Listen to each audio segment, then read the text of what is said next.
Le long des remparts Saint-Pierre, à Chalon-sur-Saône, une petite boutique regorge de secrets et de rêves. Catherine Fournet nous raconte sa passion et son métier d'antiquaire spécialisé dans les poupées.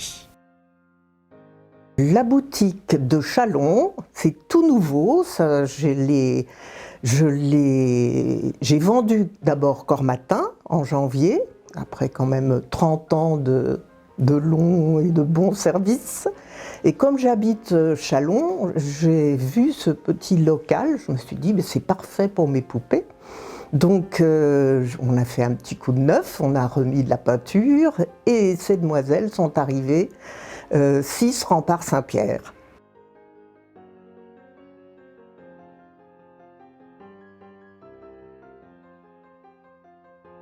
Alors mon parcours professionnel, c'est une longue histoire, parce que je ne suis plus toute jeune.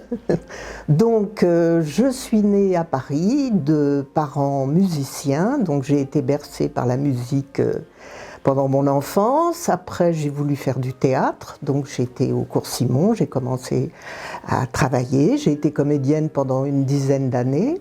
J'ai eu le coup de foudre en allant faire un festival à Cluny, j'ai eu le coup de foudre pour la région et ma vie a fait que je me suis installée en Bourgogne vers Cluny. Et là j'ai cherché quoi faire et donc j'ai eu cette envie d'être antiquaire et de faire de la brocante parce que j'ai toujours aimé les objets anciens. J'ai été bercée pendant mon enfance par les antiquaires de Paris où maman m'emmenait.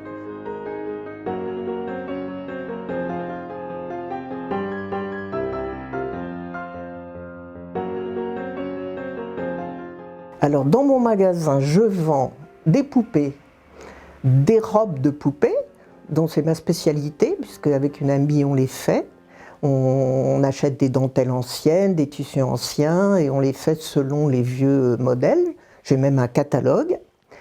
Et puis des chaussures, des perruques en cheveux naturels, avec des anglaises, dans toutes les tailles. Toutes les poupées, qu'elles soient en porcelaine, en celluloïd, comme les baigneurs des années 50, des petits meubles de poupées, enfin tout ce qui est l'univers de la poupée.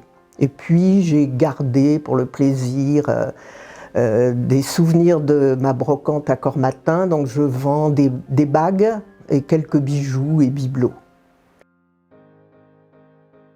Alors là, pour vous dire combien de poupées j'ai, c'est pas évident, parce que j'en ai énormément en ce moment. J'aurais bien une centaine, hein, je pense facilement. Je me suis inscrite au registre du commerce immédiatement. Je n'ai pas fait de vide-grenier, de marché aux puces. Je faisais des foires, mais j'étais déclarée. Mais j'ai appris, et j'ai appris mon métier vraiment sur le tas.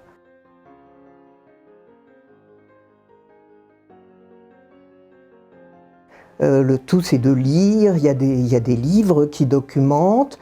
Il y a quelques écoles d'antiquaires à Paris, parce que en plus, je me suis occupée très longtemps du syndicat, le SNCAO, qui est un des seuls syndicats d'antiquaires brocanteurs. Et là, justement, on travaille pour valoriser le métier, voir tout ce qu'on peut faire pour soutenir et aider les antiquaires et les brocanteurs.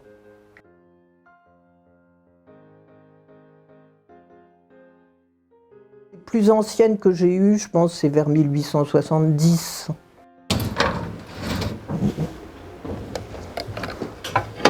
Voilà, celle-là, elle date de 1894.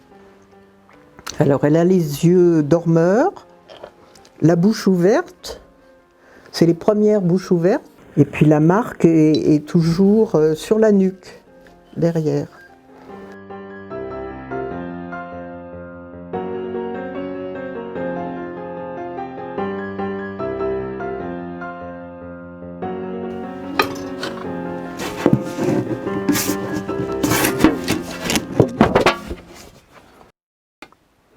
Alors c'est des yeux en sulfure. Et puis ils avaient un balancier pour pouvoir les faire dormeurs. Après, il y a des systèmes comme ça. Ça, c'était vraiment les bébés rénales. Et c'est le système ce qu'on appelle les yeux riboulants. Donc on collait ça contre le nez de la poupée. Et le balancier faisait qu'il pouvait tourner les yeux si on tourne. Vous avez des salles des ventes à Chartres. C'est le grand spécialiste des poupées. Et bien là, vous pouvez savoir telle poupée, combien elle s'est vendue, la poupée jumeau, bouche fermée, ça a été un record.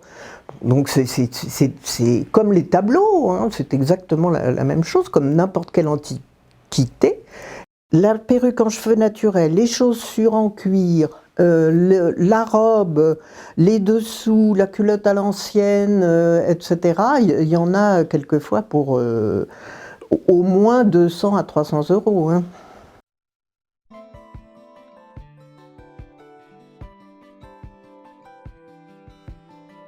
Alors la grande vedette, c'était la poupée Bleuette. Et la poupée Bleuette, c'était la poupée du journal La Semaine de Suzette.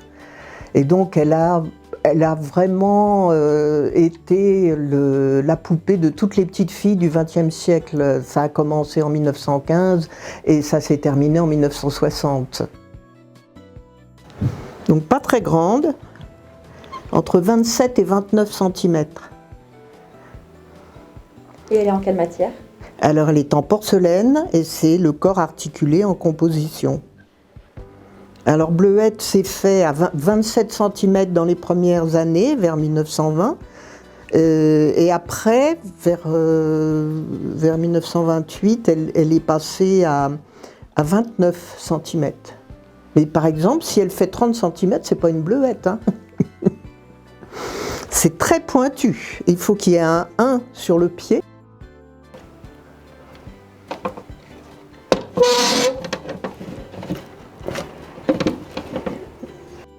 C'est une grande vedette, Bleuette. Et puis, il y a eu aussi la poupée Françoise en celluloïd de Modes et Travaux, du journal Modes et Travaux. Et là, c'était les mamans qui faisaient les robes. Il y avait des patrons, assez élaborés d'ailleurs. Et donc, ces poupées-là sont recherchées et ont une bonne cote.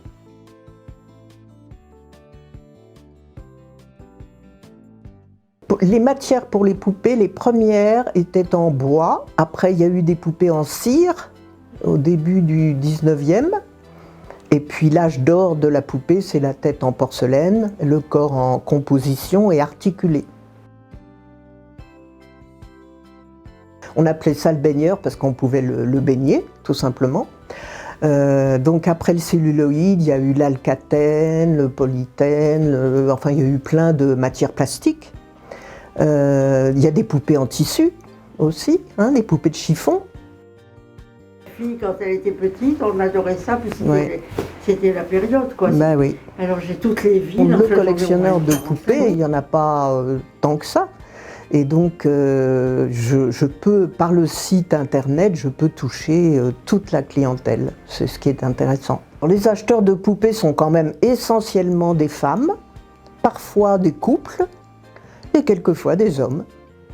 Par tranche d'âge, ce sont plutôt quand même des personnes qui ont un petit peu la nostalgie de leur enfance. Et pour avoir la nostalgie de son enfance, je pense que c'est plus vers 30 ans qu'à 20 ans. À 20 ans, on a d'autres projets que de se souvenir de ces poupées. Et bien, sur la page d'accueil, vous cliquez et puis vous vous laissez guider. Sur la page 40, oui. Et alors, tout d'un coup, justement, les clientes recherchent le baigneur de leur enfance. Le nombre de fois que j'ai des clients qui arrivent et puis qui regardent mes baigneurs, ils disent « Oh, mon Gérard !» Je pense que dans la vie, il faut toujours avoir un centre d'intérêt, une passion, et la passion des poupées, je trouve que c'est un intérêt, c'est formidable. Donc j'aimerais transmettre la passion et bien sûr l'amour de la poupée.